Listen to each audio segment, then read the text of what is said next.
एक आदमी ने बस यूं ही लापरवाही से अपनी सिगरेट का जलता हुआ टुकड़ा जमीन पर फेंक दिया, लेकिन अगले ही पल उसकी आंखें डर से फैल गईं। उसके सामने फैली हरी भरी घास अचानक ऐसे हिलने लगी जैसे उसमें जान आ गई हो। घास बिजली की रफ्तार से चारों तरफ हटने लगी, मानो किसी बेहद खौफनाक चीज से बचने की कोशिश कर रही हो। यह अजीब नजारा देखकर दाशान पूरी तरह सन्न रह गया। उसके दिल में अचानक एक अजीब सा डर और बेचैनी घर कर गई। उसे समझ ही नहीं आया कि आखिर इस जमीन के नीचे ऐसा क्या है जिससे खुद घास भी डर रही है। अपनी जिज्ञासा को रोक न पाने की वजह से वह तुरंत घुटनों के बल बैठ गया और हाथ बढ़ाकर मिट्टी को छूने लगा। लेकिन जैसे ही उसकी उंगलियां जमीन से टकराईं, उसे एहसास हुआ कि यह साधारण मिट्टी नहीं है। उसका स्पर्श बेहद ठंडा, चिकना और किसी रबर जैसी अजीब चीज का था। यह महसूस करते ही उसके रोंगटे खड़े हो गए। उसने बिना देर किए पास रखा फावड़ा उठाया और पूरी ताकत से जमीन खोदना शुरू कर दिया। जैसे जैसे मिट्टी हटती गई, उसके सामने एक ऐसा रहस्य खुलने लगा जिसने उसके होश उड़ा दिए। घास के नीचे सामान्य मिट्टी नहीं, बल्कि पीले रंग की एक विशाल रबर जैसी परत छिपी हुई थी। यह देखकर दाशान बुरी तरह घबरा गया। उसे एहसास हो गया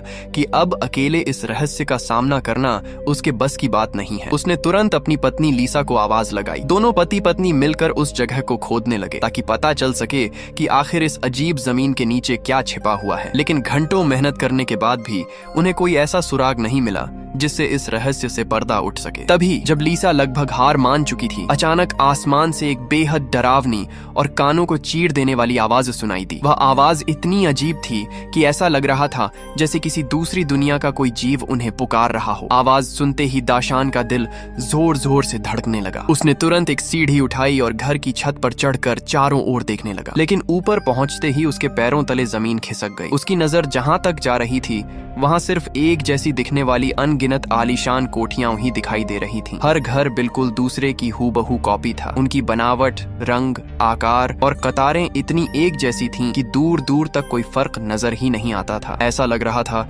जैसे किसी ने पूरे इलाके को कॉपी पेस्ट करके बना दिया हो। उस पल दाशान के मन में सिर्फ एक ही सवाल गूंज रहा था कि आखिर वह किस भयानक जगह पर फंस चुका है। कुछ महीने पहले की बात थी। दाशान और उसकी पत्नी लीसा अपने सपनों का घर खरीदने की उम्मीद लेकर एक प्रॉपर्टी ऑफिस पहुंचे थे। वहां उनकी मुलाकात एक सेल्समैन मैट से हुई, जिसने बेहद उत्साह के साथ उन्हें अपने नए प्रोजेक्ट के बारे में बताना शुरू किया। उसने कहा कि यह कॉलोनी शहर से थोड़ी दूर है, लेकिन यहाँ हर परिवार को एक अलग और शानदार बंगला मिलेगा। सबसे हैरान करने वाली बात उसकी कीमत थी, सिर्फ 500 रुपए प्रति वर्ग मीटर। इतनी कम कीमत सुनकर किसी भी आम इंसान का मन डोल जाए, और दाशान लीसा भी खुद को रोक नहीं पाए। दोनों बिना ज्यादा सोचे समझे मैट के साथ उस नई कॉलोनी को देखने निकल पड़े। लेकिन उन्हें बिल्कुल अंदाजा नहीं था कि उनकी जिंदगी का सबसे डरावना अध्याय अब शुरू होने वाला है। जैसे ही वे उस कॉलोनी